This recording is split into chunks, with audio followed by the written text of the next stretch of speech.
Awas hati-hati. Semua amal itu akan diikat dengan niatnya. Dengan niat itulah diberikan oleh Allah dua hal. Satu, berpahala atau tidak. Jadi investasi akhirat atau tidak. Yang kedua, kesungguhan kita untuk mencapai itu. Jadi bapak ibu ini punya pekerjaan nih, ya. Serius tidaknya tergantung motivasi niatnya. Kalau bapak niat bakal serius, kalau nggak niat gak akan serius. Anda jadi tentara nih, kalau niat betul jadi tentara akan sungguh-sungguh. Kalau nggak niat ya biasa-biasa saja, ada tugas kerjakan, nggak ada santai. Anda kuliah kalau niatnya benar, sungguh-sungguh belajarnya. Duduk paling depan, dengarkan dengan baik, catat, gak paham nanya. Makanya masuk dengan keluar beda. Masuk belum paham, keluar sudah paham. Ini duduk, masuk kelas, duduk di kursi barisan belakang. Duduk di kelas, bangku deretan belakang. Gitu kan, di dalam kelas penuh dengan obrolan. Dengan pikirin. Gak pernah nanya, pulang. Mau ujian, minggu tenang jadi minggu gelisah. Pinjam catatan teman. Nah itu belum niat, gak niat tuh kuliahnya. Ya, kalau mau niat tuh sungguh-sungguh pasti serius. Jadi semua pekerjaan itu akan jadi tercapai hasilnya kalau sungguh-sungguh, kalau serius. Serius. Ya, jadi kalau melamar sekali ditolak, kedua kali terus, 3 kali, 4 kali. Ya, kalau tidak ada di tempat itu cari tempat lain. Ada seorang pemain biola tingkat tinggi itu, biolanya saja harganya puluhan miliar. Kalau sekali konser itu tarif konser biola itu bisa di atas 1-2 miliar. Tiba-tiba dia coba iseng ngamen di pinggir jalan. Ya, jadi kalau kita di kereta di New York gitu, itu ada stasiun, di situ suka ada yang ngamen-ngamen itu. Iseng beliau ngamen, gak ada yang tahu kalau itu pemain biola termahal di dunia. Begitu memainkan musiknya, bagus musiknya, yang dikasih cuma recehan. Sekian sen, dapatnya berapa? Ya cuma sekian dolar, 4-5 dolar aja. Padahal ini kalau manggung tarifnya bisa 2 miliar. Tapi analisis komentarnya sangat luar biasa. Ternyata manusia itu, perhatikan, kalau ingin sukses harus pandai menempatkan diri. Dia dihargai murah itu karena di tempat yang memang tidak mengetahui siapa dia. Ketika dia menempatkan diri pada tempatnya, maka berharga nilainya di hadapan Allah. Jadi kalau Anda di satu tempat dianggap tidak bernilai, cari tempat lain. Mungkin di situ bukan tempat yang layak bagi Anda untuk menunjukkan siapa Anda. Tapi mesti serius. Itulah sebabnya ada sa'i. Apa itu sa'i? Ayo rali-rali kecil. Terus lari-lari besar apa? Maraton. Sa'i dari kata sa'a, artinya sungguh-sungguh, serius mencapai peluang. Naik ke atas bukit untuk melihat dengan jernih ke rahmah, ya, lihat dari sofa sampai marwah dengan sifat rahmah. Marwah itu puncak tertinggi yang ingin diraih. Maka gunakan dengan sa'i, sungguh-sungguh serius. Kalau lihat peluang kejar walaupun dengan berlari. Kalau nyampe nggak ketemu, balik lagi walaupun sampai bolak-balik. Pada akhirnya pasti ditemukan yang cocok dengan kita. Sungguh-sungguh. Nah ini Jadi kalau Anda ingin serius, ingin sukses, ya, mencapai sesuatu apapun serius. Yang sekolah serius nih, ya, perwira masuk mau sekolah serius, ya, jangan mengandalkan joki. Ayo serius supaya ilmunya benar, ya, urutkan. Anda juga sama nih yang di kampus-kampus dan sebagainya tuh, ya, kuliah yang betul. Kan mau Indonesia emas tuh 2045. Bagaimana bisa dapat emas kalau nggak sungguh-sungguh? Itu yang kemarin PON tuh, kalau nggak serius nggak dapat emas. Nah yang kedua begini, kalau cuman pakai yang pertama, yang belum beriman pun dapat itu. Terus faedahnya kita beriman apa? Ya, gini ya. Ini ada yang belum beriman, non muslim, kerja serius.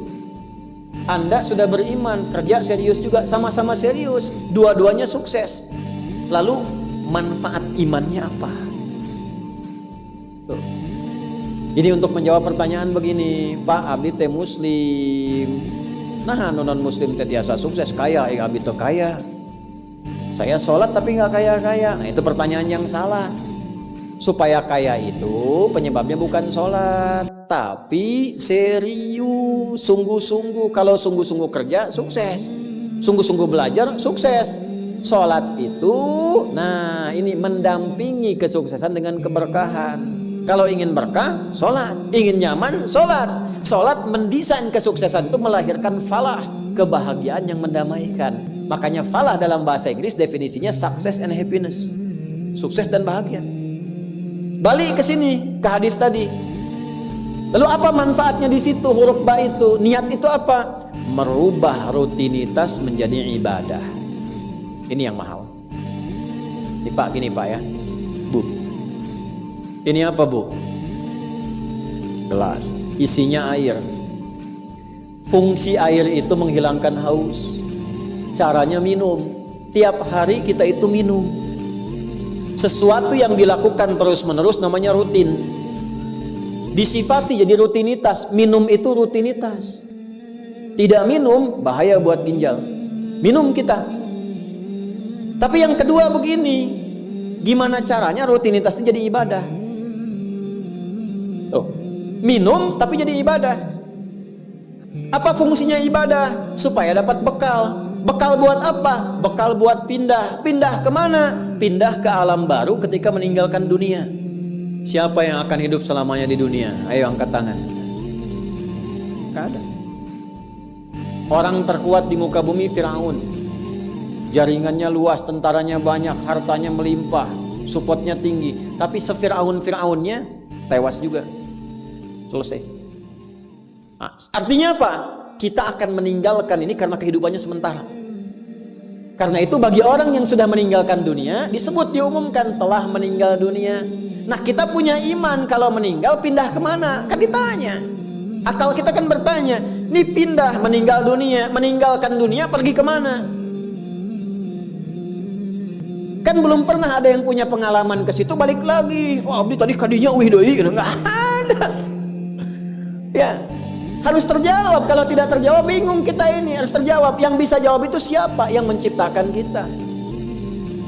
Tanggung jawab, harus memberikan keterangan. Karena itu kalau ada kitab suci menerangkan dengan sempurna, setelah di dunia ke sini keadaannya begini, bekalnya begini, dari situ ke sini prosesnya begini. Ini menunjukkan kitab suci itu benar dan sumbernya dari Sang Pencipta. Dan berita baiknya, alhamdulillah, alhamdulillah, silahkan riset, silahkan komparasikan secara ilmiah, riset. Hanya Al-Quran yang menerangkan itu dengan sempurna. Dari dunia pindahnya ke sini, alamnya disebut dengan kubur, pemisahnya disebut barzah. Di dalamnya ada begini, dijelaskan oleh Nabi rinci. Kalau begini begini, kalau begitu begitu. Selesai itu nanti bertahap seperti ini, terjadi kiamat begini, rinci. Kalau itu karya manusia, mustahil ada satupun manusia yang bisa berbuat seperti itu. Oh. Kita mau pindah nih, sekarang kita pakai logika yang betul. Hukum pindah itu harus bawa bekal. Ini yang ngaji semua di sini, nggak semuanya orang Bandung, orang Jakarta. Ya, Soreang mana Soreang? Masih subuh, nanti pas maghrib Soreang tuh. Ya, Purwakarta, mungkin kan? Ini nggak semua orang Bandung ini. Apakah Anda bisa nyampe ke sini kalau nggak ada bekal? Dari Bandung mau ke Jakarta mesti ada bekal. Beli tiket pakai kereta api cepat. Ya, kereta cepat, wush, tiketnya bekal. Pakai pesawat, bekal. Hukum mengatakan setiap pindah tempat mesti ada bekal. Ini Anda, saya, kita mau pindah dari dunia, minimal transit ya, waiting roomnya di alam kubur. Mau pindah, pertanyaannya bekalnya apa? Kan pindah tempat. Semakin berpindah tempatnya, semakin beda hukumnya. Ini kita di Indonesia mau transit ke Malaysia, apa dikira mata uangnya sama? Tidak, hukumnya pun nggak sama. Orang Indonesia ke Singapura, hukumnya beda. Oh, bisa rapi, di jalan rapi, nggak ada buang sampah sembarangan, gitu kan? Pulang lagi ke Soreang, nggak bala deui, gitu. Hukum beda, ketatnya nggak sama. Ke Amerika lebih jauh lagi, nggak laku rupiahnya, tukar dulu dari sini, baru dolarnya nyala. Pindah tempat beda hukum. Toilet di kota Bandung dengan toilet di Lebak Bulus bisa beda. Ya. Nih Bang, 1.000. Kok 1.000 Bang? 2.000. Biasanya juga 1.000. Anda di mana? Lebak Bulus. Sini Bandung Pak. Ya, bisa beda hukum. Maka Anda jangan berharap di alam kubur itu hukumnya bisa sama dengan hukum di dunia. Pasti beda. Tetap pertanyaannya sama. Bekalnya apa? Cuman 2 lembar 2 kain. Ibu tambahan 1 bu, kerudung ibu 3 tuh. Makanya saya selalu mengatakan dengan bercanda tapi dalam, mohon maaf ini yang muslimah, berlatih pakai kerudung ya. Berdoa minta sama Allah supaya nanti tidak bikin malaikat mungkar nakir penasaran. Di dunia nggak berkerudung, begitu meninggal dikerudungin, ditaruh ke malaikat. Ucu gening. Waktu di dunia teh kerudungan, nah udah jantan kerudungan. Man robuka, abi jamaah Ustaz Adi, namun belum sempurna hijrah. Pelan-pelan, jangan dihukumi dulu. Dia sujud itu sudah luar biasa. Dia belum taat pada satu bagian, tapi taat pada bagian yang lain. Kita doakan, support. Jangan langsung tiba-tiba, oh nggak taat, dosa, neraka. Nah, kamu neraka, kumaing wes. Repot kau gitu tuh. Ya, balik lagi, dikembalikan pada kebiasaan, pada kebaikan. Nah, sekarang mau pindah ke alam kubur, bekalnya apa? Kan mesti jelas. Baju sudah beda, nggak bisa dibawa, itu sudah fitrah Pak. Bapak punya warisan banyak, ditinggal, nggak ada yang mau ikut, semua ditinggal. Anak-anak tuh sudah catat warisan bapak apa saja. Ibu sesayang-sayangnya nggak akan ikut bu. Bapak jangan tinggalkan saya. Terus kata yang nguburnya, ayo ibu mangga atau ibadah ngiringan, nanti aja. Akan masuk. Nah sekarang pertanyaannya bekalnya apa? Ini mesti terjawab. Kalau nggak terjawab, nggak lengkap agama itu. Apa fungsinya Tuhan di situ? Mesti menjelaskan. Nah di Islam itu dijelaskan.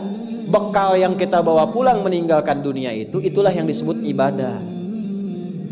Itu. Setiap dikerjakan ada poin ditulis. Poin itulah nama bekalnya. Namanya ajrun namanya. Lahum ajrun ghairu mamnun. Yang kita sebut dengan pahala. Yang menjadikan itu dapat, pahala itu diraih, bekal ibadah itu dapat, itulah niat. Itulah niat. Jadi pekerjaannya tidak berubah, rutinitas tetap jalan, minum tetap minum, kerja tetap kerja, makan tetap makan. Cuma dengan niat itu, di saat yang sama, cara minum itu langsung dinilai sebagai ibadah. Perintah Allah, malaikat tulis. Ya, berapa tulisnya? Sesuai kadar keikhlasannya, minimal 10. Itulah perbuatan yang dianggap benar, sehingga konsepnya dunianya sukses, minum juga, haus hilang, akhiratnya dapat pahala. Jadi dunianya sukses, akhirat sukses, disebut baik. Perbuatan baik yang dinilai sukses oleh Allah disebut hasanah namanya. Makanya kita berharap dunia jadi hasanah, akhirat dikonfirmasi hasanah itu jadi pahala. Maka kita berdoa, Al-Baqarah ayat 201, Rabbana atina fid dunya wa fil akhirati wa qina. Apa tafsir hasanah terkait ibadah? Tafsir hasanah terkait ibadah pindah surat ke surat 6. Ayat berapa? 160. Man jaa bil hasanati falahu asyru amthaliha. Minimal kalau diniatkan jadi ibadah tulis 10. 10 itu yang disebut bekal pulang. Sebelum meninggal tampilkan nanti punten Pak ngetang nate sanes kieu nya 1, 2, 3, 4 itu hitungan dunia. Cara menghitungnya 1 ke 2 500 tahun, 2 ke 3 500 tahun, 3 ke 4 500 tahun. Nanti semua itu diakumulasi, ditampilkanlah surga yang sesuai dengan pahala kita. Kapan ditampakkannya? Saat sakaratul maut, sebelum meninggal. Sifat ibadahnya disebut, sifat orang yang rajin ibadah disebut abdun, jamaknya ibadun. Ketika mau meninggal ditampakkan, karena ditampakkan tenang dia, nyawanya tenang, jiwanya nyaman. Sifat jiwa yang dilatih ibadah saat latihan disebut tumanina. Ruku anjen, jangan dulu itidal sampai tumanina. Sujud jangan bangkit dulu sampai tumanina. Kebiasaan tumanina punya sifat namanya mutmainnah. Makanya saat akan meninggal disebut ibadahnya, disebut mutmainahnya. Di mana? Quran surah 89 ayat berapa? Ayat 27 sampai 30. Ya ayyatuhan nafsul mutmainnah irji'i ila rabbiki radiyatan mardiyah fadkhuli fi ibadi, disebut ibadnya. Wadkhuli jannati, ditampakkan surganya. Ini surganya anjeun teh ieu tina amalan-amalan yang telah dilakukan selama hidup. Kalau yang nggak ada bekal, tampaknya yang jelek-jelek sesuai kebiasaannya. Ya. Kebiasaan dugem ditampakkan lengeleng. Ini bingung, la ilaha illallah, geleng lagi, la ilaha geleng lagi. Yang biasa tahlil, biasa ngaji, wafat sesuai kebiasaan, sesuai ajalnya. Tampak. Nah, sekarang untuk mencari bekal itu bagaimana? Niatkan menjadi ibadah. Itu fungsinya itu mahal. Pembuktiannya setelah meninggal. Kalau bapak nggak percaya, ibu nggak percaya, dipertanyakan imannya. Silahkan saja nanti lihat setelah meninggal. Ya, cara merubahnya bagaimana? Nanti ada 3 bagian. Karena itu kata Imam Syafi'i, hadis ini sepertiga ilmu. Ilmu itu dipraktikkan lewat amal, makanya hurufnya sama. Ain, lam, mim saat belajar. Ain, mim, lam ditukar, lamnya ke belakang, mimnya ke tengah. Saat diamalkan hurufnya sama. Orang yang mengerjakan itu ain pakai alif, lam dan mim, alimun. Tempatnya alamun, tanda-tanda orang itu kenal Allah. Maka dia pakai ilmu, ilmunya dia amalkan, hurufnya sama semua. Ilmun, amalun, alimun, alamun. Allah disebutnya apa? Rabbil alamin, jama alhamdulillahi rabbil alamin. Jadi kalau kita pakai ilmu, gunakan. Begitu digunakan, tuliskan pahalanya. Kata Imam Syafi'i, hadis ini sepertiga ilmu. Karena ilmu itu ada 3. Ilmu tentang lisan, ilmu tentang perilaku tubuh bagian luar, ilmu tentang hati. Semua perilaku kita bergantung 3 hal tadi. Contoh lisan. Panitia, kalau ada teh manis bagus banget itu. Enggak, ini contoh, bukan minta. Enggak, ini saya sudah ada minuman, enggak usah bikin teh manis. Contoh aja, contoh. Ya. Kalau ada teh manis bagus banget itu. Itu lisan. Begitu lisan keluar, panitia langsung mikir, aduh, nggak dibikin tadi katanya. Maka coba di belakang dibikin, walaupun ustadznya bilang contoh, langsung bikin misal contoh gitu kan. Itu lisan. Kerjakan, komando, jalan, lisan. Jadi perilaku kita kadang bergantung lisan. Makanya ada ayat dan hadis tentang lisan. Hati-hati. Kepleset lisan lebih parah dibanding kepleset kaki. Bapak kepleset kaki bisa diluruskan lagi, kepleset lisan lama Pak. Prajurit keluar dari sini, caci maki tuh panglima tuh. Jangan dipotong videonya ya, contoh ini mah, contoh. Kepleset lisannya, selesai karirnya. Kepleset kakinya, masih bisa berjalan. Maka lisan tuh ada hukumnya sepertiga bagian hidup kita. Kedua nih, ujung kepala sampai ujung kaki, tangan bergerak, kaki melangkah. Hati-hati. Itu semua ditentukan oleh apa? Ini kolbu, amalan hati. Bapak tahu dari mana kalau orang yang senyum itu senang pada Bapak? Bagaimana taunya? Boleh jadi dia iri hati, di hatinya itu ada sesuatu.